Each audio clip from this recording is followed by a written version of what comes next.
छोटा सा गांव था, नाम था मोहनपुर। उस गांव में एक 200 साल पुराना कुआं था। लोग कहते थे हर रात उस कुएं से एक रोती हुई लड़की की आवाज सुनाई देती है।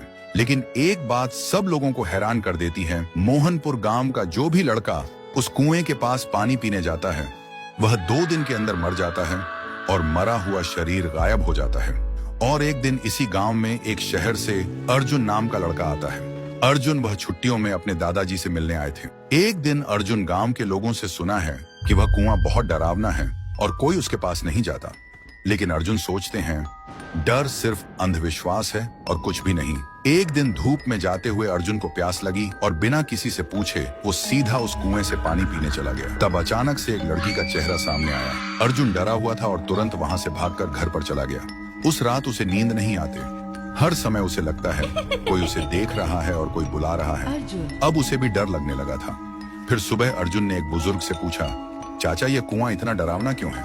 चाचा ने बोला, यह कुआं बहुत पुराना है। यहाँ से आधी रात में एक लड़की की रोते हुए आवाज निकलती है और वह लड़की हमेशा लड़कों को ही अपना शिकार बनाता है। आज तक इसका राज कोई समझ नहीं पाया। इस बात को सुनकर अर्जुन वहां से निकल पड़े और घर में आकर एक पाखंडी बाबा को कॉल करके बुलाता है ताकि इसका राज क्या है वह जान पाए। और आखिरी दिन पाखंडी बाबा आता है और गांव के सभी लोग इकट्ठा होता है। पाखंडी बाबा उस कुएं को देखकर कांपते हुए कहता है कि यह तो बहुत ही भयानक है। कुएं के अंदर जो भी है उसको पकड़ना मेरे बस के बाहर है। ऐसे बोलकर पाखंडी बाबा उस गांव से निकल पड़े। ऐसी स्थिति में गांव वाले का डर और भी बढ़ जाता है।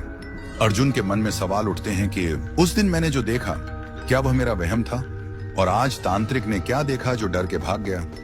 आखिरी दिन अर्जुन आधी रात में कुएं के पास एक पेड़ के पीछे छुप जाता है। अर्जुन देखा है कि कुएं के अंदर से एक अजीब सा रोने वाला लड़की का आवाज सुनाई देता है और तभी कुएं के अंदर से एक लड़की बाहर निकलती है।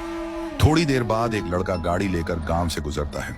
वह लड़की उसके सामने आ जाती है और लड़की उस लड़के को मार देता है और लड़के का शरीर गायब हो जाता है।